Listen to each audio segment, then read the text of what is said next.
not even mean Bauer's game for me. Ahoy there, YouTube! I'm back again today for another game review, another special adults-only 18-plus party game review. And today I'm very excited to check out ... from Player 10. This is for 4-plus players, take about 30 to 60 minutes to play. It's for ages 17-plus. This is an adults-only game, be forewarned. And in ... this is Cards Against Humanity, or Apples to Apples. It's an inappropriate game where one person's going to be a judge and everyone's going to hand them a card, and then they have to decide what is the funny or the most true or whatever criteria they want to award the card for. You know it, you love it, most likely if you're watching this review. Does this do anything different or is it fun? Let's open it up and I'll tell you what I think. Alright then, we're going to take a look at what's going to get inside of ... So first and foremost, we have a handy dandy rule card, one page. That's all you got there. Should have you up and running in no time at all. I can also teach you how to play right now because it's super simple. So in ... you're trying to be the first person to win 8 points. If you win 8 points, you win the game. You're going to earn those points by, when you're not the judge, laying down a card that will hopefully make whatever this text message is funny. And the person that wins that round, based on the judge's decision, wins the card, and then they become the new judge. And you do that until somebody has 8 points. Really quite simple, so let's go over how it works. So first, we got these cards right here. There's a whole bunch of these really large, oversized text message cards from dad and boyfriends and genies and Kanye West and buddies and Tracy from high school. A bunch of different people. So let's just flip over one of them and we'll see what happens. So the judge would have this one, your AA sponsor. Howdy, 1 month sober, congrats. It's been a tough day. I'm not sure why, but I've been getting triggered by blank. Oh, that's a tough one to avoid. You're telling me. So now everyone else, aside from the judge who flipped over this card, is going to put one of their cards down. So what have I been getting triggered by? Karate chopping at Tyler, taking Kanye seriously, vaping, rimming, buying a Pornhub subscription, waiting to get to work to poop. Sure, we'll do this one. We'll try that one. So we put that card down, and then we're going to immediately draw back up to 10 cards, and everybody should have 10 cards in their hand. And then we'll just put some random ones in there as well. We'll pretend we're playing a 6-player game, which means there'll be 5 cards here. So the judge is now going to flip them over and go with it. So, I'm not sure why, but I've been getting triggered by the thong song. I've been getting triggered by a happy ending. No, you go over that pile. I've been getting triggered by my spicy taco. That one could work. I've been getting triggered by asymmetrical areolas, and I've been getting triggered by slurping. That one's actually realistic, but we're going to throw it out because I like funny. I'm not sure why, but I've been getting triggered by the thong song. Yeah, I'll give it to Cisco. So that person would say, hey, that's my card, and then they would win the card, and the first person to get to 8 wins the game. They would then be the judge, and you rinse, wash, repeat. And that, in a nutshell, is what you're going to do with ...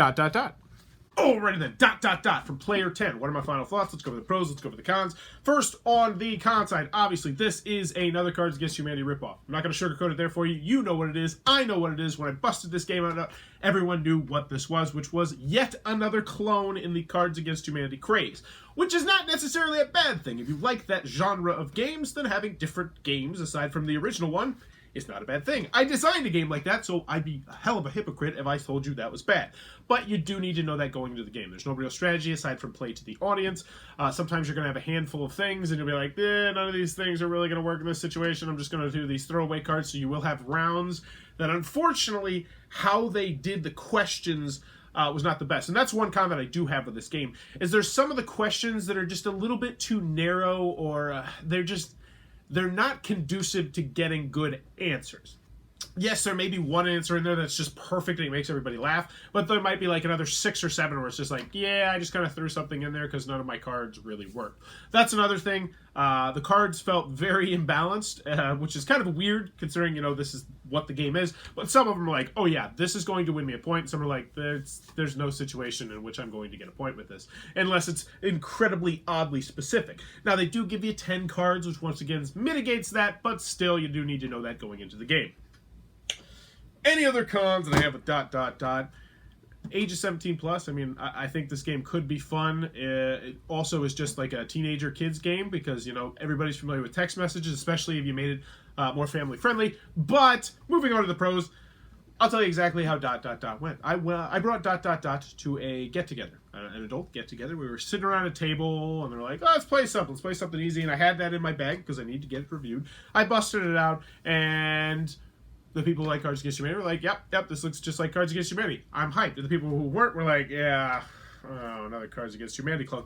And that's pretty much how it went for the first few rounds, and then we realized we were all laughing really hard. And laughing so hard we were crying. Which brings me back to the main point of this, which is that system, for most people, I think for a lot of people, is just fun. It leads to a lot of hilarious and funny moments. And yes, it's like this really steep hill. So it's like not funny, not funny, not funny, not funny. Oh my god, that's so much funny. Not funny, not funny, not funny, not funny. Oh, that's kind of funny, not funny. Oh my god, it's so funny. I gotta go pee my pants.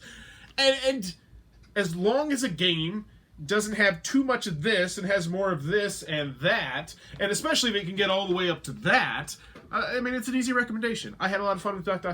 Everyone who was playing had a lot of fun with ... And it has a lot of cards. I do like the oversized cards. I like the pictures. I like the emotes. The emotes in particular I thought were very nice.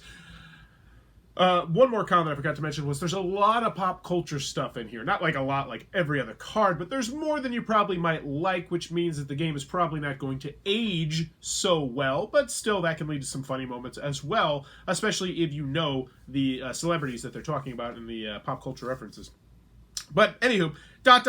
from Player 10. It's fun. I'm giving it to my buddy Eric, who has pretty much all my party games. We'll probably be playing this one again because I really did like the text messaging format, and it led to some interesting answers as well. But there you go. ... If you like Cards Against Humanity, this might be one you want to check out. If not, you can probably steer clear of it, even though you still probably will get some laughs out of it.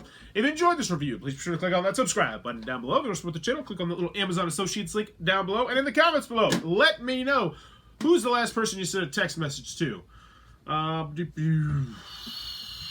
don't know. So here's the thing. I do so much Facebook messaging now, more than text messaging, because for some reason my text messaging on my phone is screwed up because I have just a ghetto, terrible phone.